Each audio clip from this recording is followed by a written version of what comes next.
Hello students, welcome to DK math academy.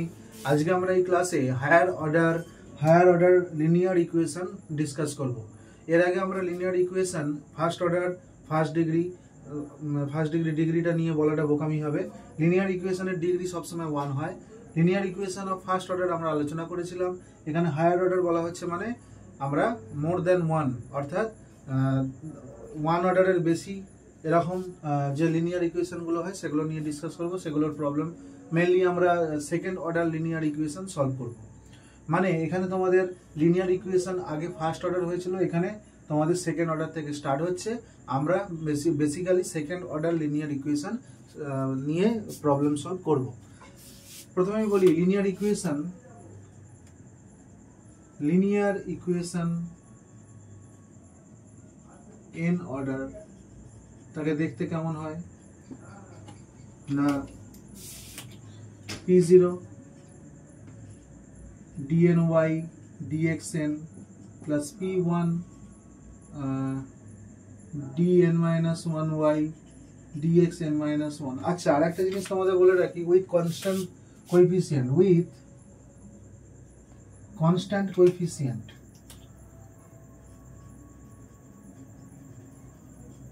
Constant coefficient এখানে আমরা coefficient গুলো constant নিচ্ছি আপাতত। এখানে আমরা এই চ্যাপ্টারে আমরা কনস্ট্যান্ট কোএফিসিয়েন্ট গুলো, এই যে কোএফিসিয়েন্ট এগুলোকে কনস্ট্যান্ট নেব। প্লাস ডট ডট করে এরকম করে P n y equals to ধরো আর। এই আরটাকে আমরা বলবো, এই আরটাকে বলবো রাইট হ্যান্ড সাইড, এটা হচ্ছে ফাংশন অফ এক্স হবে। এখানে p0 p1 dot dot dot pn are all constants, but r is constant অথবা a function of x only, constant অথবা শুধুমাত্র x এর ফাংশন হবে। এটা হচ্ছে লিনিয়ার ইকুয়েশন অফ অর্ডার এর। এবার লিনিয়ার ইকুয়েশন স্ট্যান্ডার্ড ফর্ম কি হবে এর? এবার স্ট্যান্ডার্ড ফর্ম বলতে কি বোঝায়? স্ট্যান্ডার্ড ফর্ম মানে এখানে dny dxn এটার কোএফিসিয়েন্ট কেউ থাকবে না, মানে 1 থাকবে, মানে এরকম দেখতে হবে। dny dxn plus p1 dn minus 1y dxn minus 1 plus dot plus pn equals to r। এখন কথা হচ্ছে second order standard linear equation কি দাঁড়াবে না, d2y dx2 plus p1 dy dx plus p2y equals to r। বোঝা গেল? যেখানে আমরা first order standard linear equation কি দেখেছিলাম না, dy dx plus py equals to q, তাই তো? দেখো, এটা আমরা অলরেডি ডিসকাস করে নিয়েছি। আমরা এইখানে এইটা ডিসকাস করব। এখানে পিটা ছিল কনস্ট্যান্ট অথবা ফাংশন অফ এক্স, কিন্তু এখানে আমরা এই কোএফিসিয়েন্ট গুলোকে শুধুমাত্র কনস্ট্যান্ট রাখছি। ওদিকে আরটা হবে ফাংশন অফ এক্স অনলি অথবা কনস্ট্যান্ট। এরকম ধরনের ইকুয়েশনকে আমরা সলভ করব, অর্থাৎ এইটা second order linear type equation. এই ধরনের ইকুয়েশন আমরা এইখানে সলভ করব।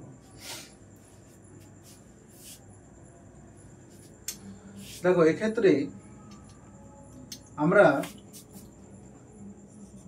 dny dxn এইটাকে আমরা d two the power n লিখতে পারি, অর্থাৎ ভেঙে লিখি। দেখো, ddx কে আমরা d লিখতে পারি, অর্থাৎ dy dx কে আমরা dy লিখতে পারি।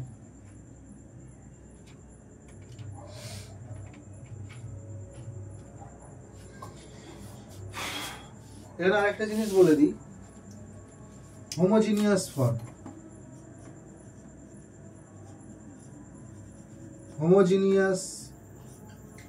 ফর্ম অথবা অথবা রিডিউসড ফর্ম।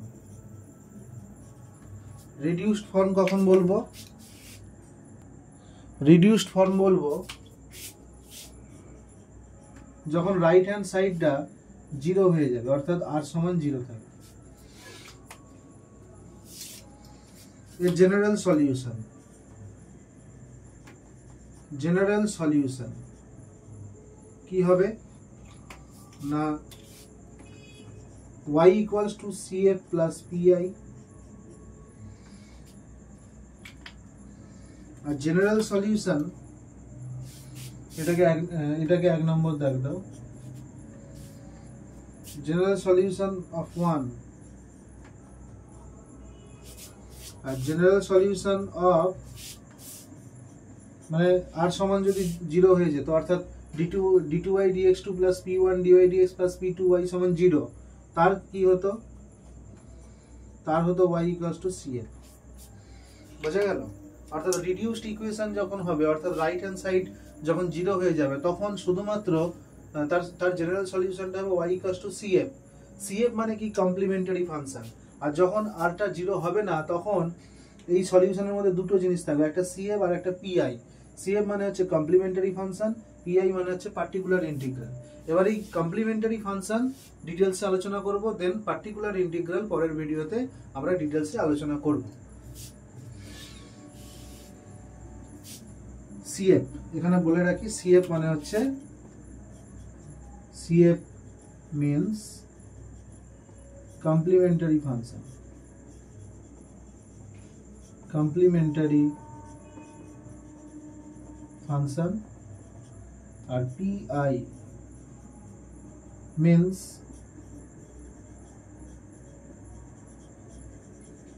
particular integral। বোঝা গেল? pi মানে হচ্ছে পার্টিকুলার ইন্টিগ্রাল। দেখো এবার আসছি আমরা কমপ্লিমেন্টারি ফাংশনে।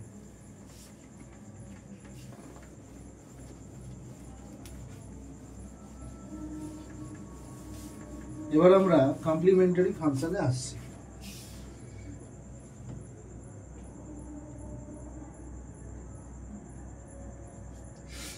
এখানে আমরা d2y dx2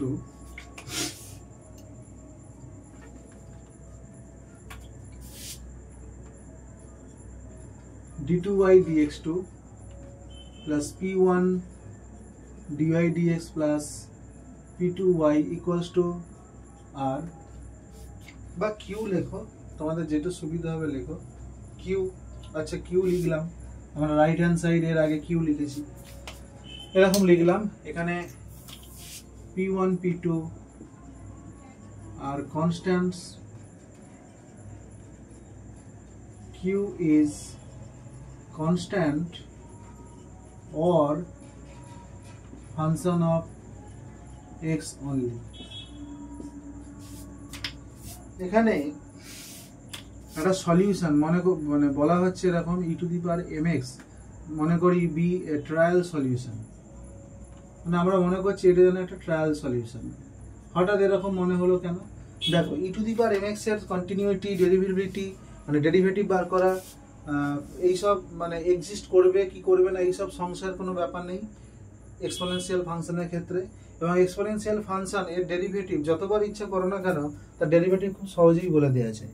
এর একবার ডেরিভেটিভ করলে আসবে m e to the power mx, দুবার ডেরিভেটিভ করলে আসবে m square e to the power mx, n bar derivative করলে আসবে m to the power n e to the power mx। অর্থাৎ এর ডেরিভেটিভ বার করাটাও সোজা, সেই জন্য এই ধরনের ট্রায়াল সলিউশন চুজ করা হলো। চুজ করে আমরা যদি এর dy dx আর d2y dx2 যদি বার করে এখানে বসিয়ে দিই, তাহলে অ্যানসারটা আসবে, মানে ইকুয়েশনটা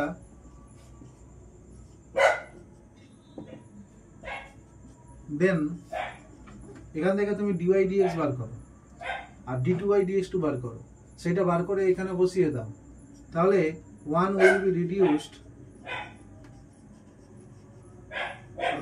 to m square plus p1m plus p2 equals to 0 এরকম আসবে। by putting r equals to 0, by putting r equals to 0 by putting r equals to 0 বোঝা গেল। এবার এখানে আমরা এই যে ইকুয়েশনটা, এটা একটা m এর ইকুয়েশন, m এর দ্বিঘাত সমীকরণ, তো তাহলে এখানে তিনটে কেস আসবে।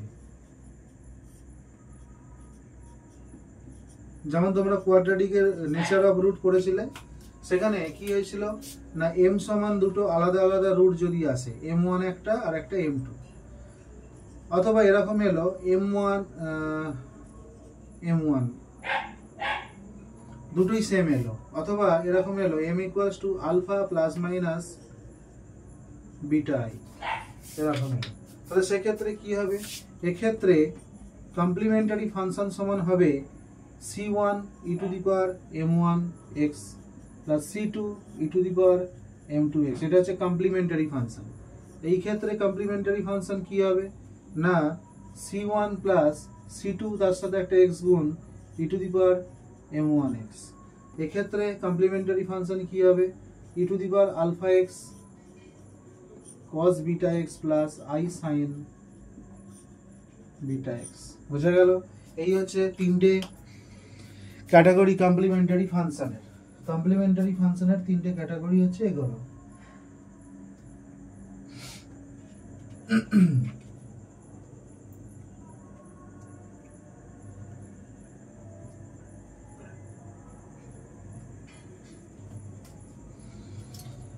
অ্যাকচুয়ালি এখানে যেহেতু এখানে কোনো কনস্ট্যান্ট দেখতে পাচ্ছ, আরবিটারি কনস্ট্যান্ট নেই, এখানে দুটো আরবিটারি কনস্ট্যান্ট থাকবে, a cos বিটা x প্লাস b sin বিটা x। সাপোজ তোমাকে একটা এক্সাম্পল দিচ্ছি, সাপোজ ধরো d2y dx2 প্লাস ধরো 5dy dx plus 6y equals to ধরো e to the power x। এরকম একটা কোয়েশ্চেন তোমাকে দেয়া আছে, তোমাকে বলেছে find the complimentary function, find the complimentary function, এটা বার করতে বলেছে। তাহলে কি করব, দেখো তুমি কি করবে, d2 এর জায়গায় মানে এইটাকে ভাববে d স্কয়ার, এইটাকে ভাববে d, আর এটা তো হচ্ছে 6, মানে the given equation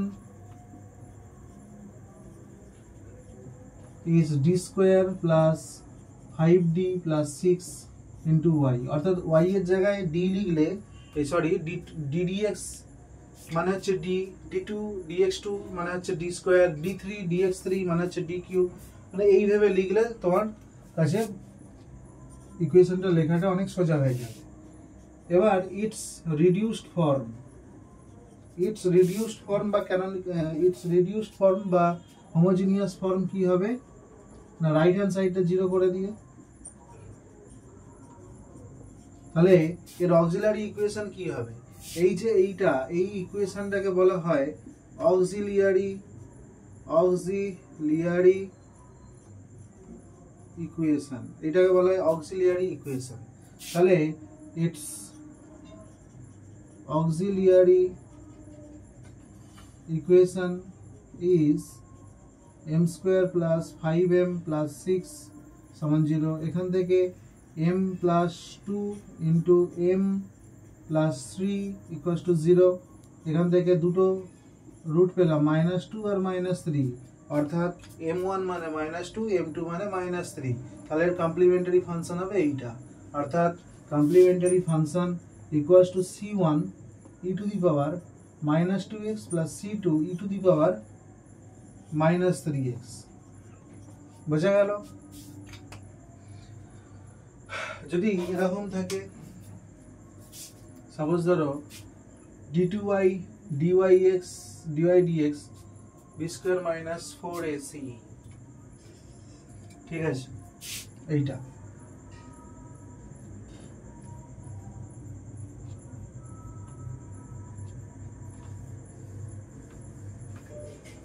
এরকম যদি হয়, দেখো এটা সলভ করতে গিয়ে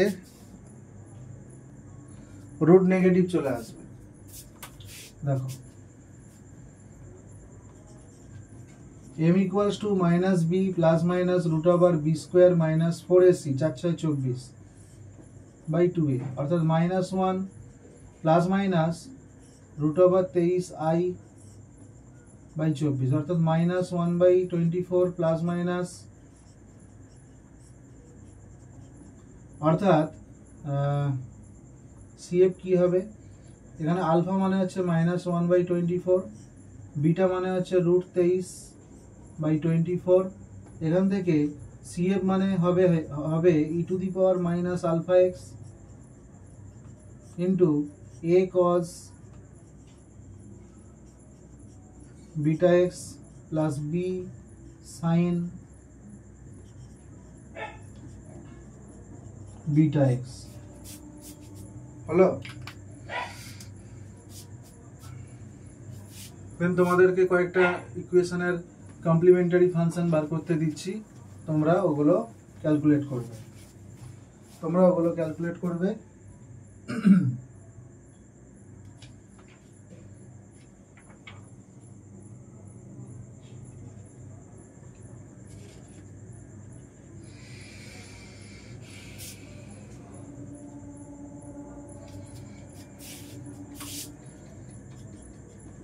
find the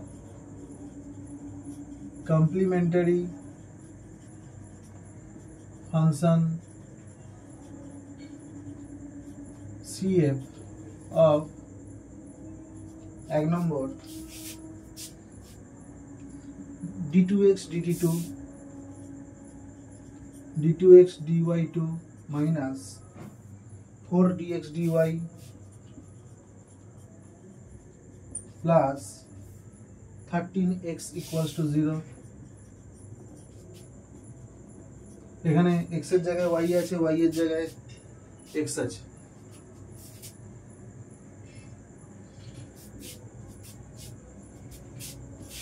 d square minus 3d plus 2 into y সমান e to the power x plus 1 এরকম তোমরা ক্যালকুলেট করো বা d square plus 9 into y এটা equals to log x